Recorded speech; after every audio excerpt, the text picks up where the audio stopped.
Episode 14. Sakit. Pikiranku melayang, terus memikirkan rangkaian kejadian hari ini. Kenapa hantu penunggu rumah sakit ini kian menunjukkan eksistensinya? Apa gara-gara aku sedang jaga sendirian? Padahal sebelumnya pun pernah jaga sendirian. Namun, gangguannya tidak se-ekstrim ini. Apalagi sekarang baru memasuki tengah malam. Entah apalagi yang akan muncul nantinya. Ketika sedang asik melamun, tiba-tiba tercium bau busuk. Tanda kehadiran Ana. Dengan gegas aku masuk ke dalam lobi. Duduk di kursi depan resepsionis yang kosong. Hingga tak tercium lagi bau busuk itu. Cukup lama aku duduk di sana, sembari mengedarkan pandangan. Mengamati lobi yang terlihat kosong. Lagi-lagi, tercium bau busuk. Aku pun berdiri, sambil berpikir harus pergi kemana lagi, untuk mencari tempat aman dari Ana. Tidak mungkin pergi ke ruang IGD, setelah kejadian tadi. Ke ruang perawat pun tak mungkin. Aku bergerak, keluar rumah sakit. Terpaksa kembali ke pos. Dengan langkah perlahan, aku berjalan ke pos. Melirik ke atas pohon, takut ada sosok yang menyerupai Mas Galih sedang duduk di sana. Aman. Aku pun berhasil kembali ke pos tanpa gangguan. Kemudian duduk di dalam pos, sambil menonton televisi. Tak lupa, menutup pintu. Toh! Toh! Toh! Spontanku menoleh ke arah pintu. Jelas sekali tadi ada yang mengetuk pintu. Kuambil remote televisi, lalu mengecilkan volumenya. Toh! Toh! Toh! 3 ketukan cepat membalik terdengar. Membuatku bangkit dari duduk, berdiri. Masih belum mau mendekati pintu. Siapa? Tanyaku. Namun tak ada jawaban. Toh! Toh! Toh! Perlahan, aku berjalan mendekati jendela. Bermaksud ingin melihat siapa yang mengetuk pintu. Wah! Teriakku saat melihat jendela. Ada wajah Mas Galih yang pucat pasi di hadapan. Mas, tolong jangan ganggu. Aku duduk di pojokan, tepat di bawah televisi. Menutup wajah dengan telapak tangan. Sesekali mengintip ke arah jendela, melalui sela-sela jari. Entah berapa lama aku terus mempertahankan posisi itu. Tiba-tiba lampu di dalam pos mati. Gelap. Kubuka mata, kembali melihat ke arah jendela. Terlihat lampu di luar terang benderang. Berarti yang mati hanya di dalam pos saja. Dengan gegas aku bangkit dan berjalan ke arah pintu. Belum sempat membuka pintu. Di belakangku terdengar bunyi kursi bergeser. Mau kemana, Din? Tanya suara yang mirip sekali dengan Mas Galih, tapi agak lebih berat sedikit. Krek! Kubuka pintu, lalu berlari keluar. Berdiri di dekat gerbang rumah sakit, sambil mengatur irama jantung. Ada apa dengan malam ini? Aku kembali bertanya-tanya dalam hati.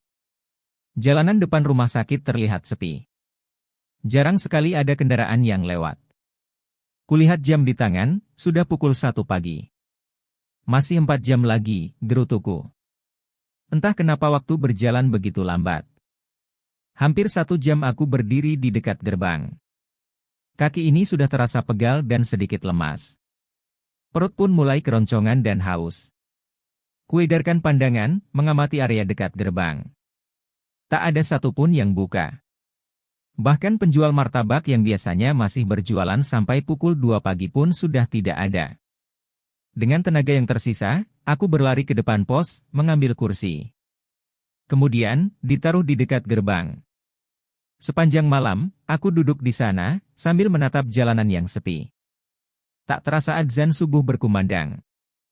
Aku bangkit dari duduk, lalu berjalan ke masjid di dekat rumah sakit. Sekembalinya dari sholat subuh, suasana di depan rumah sakit sudah agak ramai. Mulai banyak kendaraan yang hilir mudik. Aku tetap duduk di dekat gerbang, sambil menunggu Alip atau Rian datang. Tubuhku sudah mulai terasa lemas. Kusentuh kening dengan punggung telapak tangan, hangat. Perut pun dari tadi terus berbunyi minta segera diisi. Para pekerja rumah sakit sudah mulai pulang. Berlalu melewatiku. Beberapa dari mereka bertanya alasanku duduk di dekat gerbang. Namun, aku tak menjawab alasan sebenarnya. Lebih banyak menjawab dengan candaan. Ngapain lu duduk di sini, Din? Tanya Rian yang baru saja datang. Iseng aja, sahutku. Rian berlalu dengan motornya, menuju tempat parkir. Aku pun bangkit sambil membawa kursi ke pos. Kemudian duduk di depan pos. Tak lama Rian sudah kembali dari parkiran. Lu kenapa, Din? Tanyanya. Emang kenapa, Ian? Muka lu pucat bener. Sakit? Agak puing nih, ditambah lapar juga. Gara-gara warkop depan tutup. Oh alah, dah sono cari sarapan. Abis itu balik terus tidur. Aku pun berjalan ke depan rumah sakit. Terlihat ada pedagang bubur ayam yang sudah mangkal. Setelah makan, aku kembali ke pos. Ternyata Alip sudah datang. Melihat wajahnya membuatku teringat kejadian kemarin. Sehat, Lip? Tanyaku sambil tersenyum, mendekat. Lah, bukannya lu yang sakit, sahutnya. Enggak kok. Tadi emang lapar aja, laku. Kemarin gak kenapa-napa, kan, Lip? Maksudnya? Gak ngerasain ada sesuatu gitu.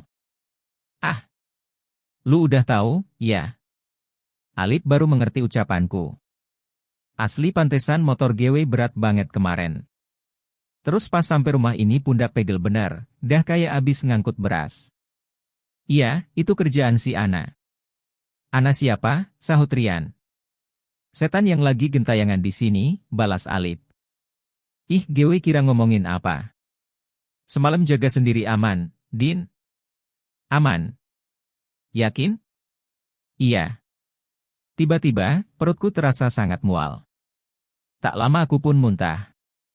Masuk angin lu, Din? Tanya Alip saat ku membersihkan bekas muntahan. Enggak tahu. Tiba-tiba mual.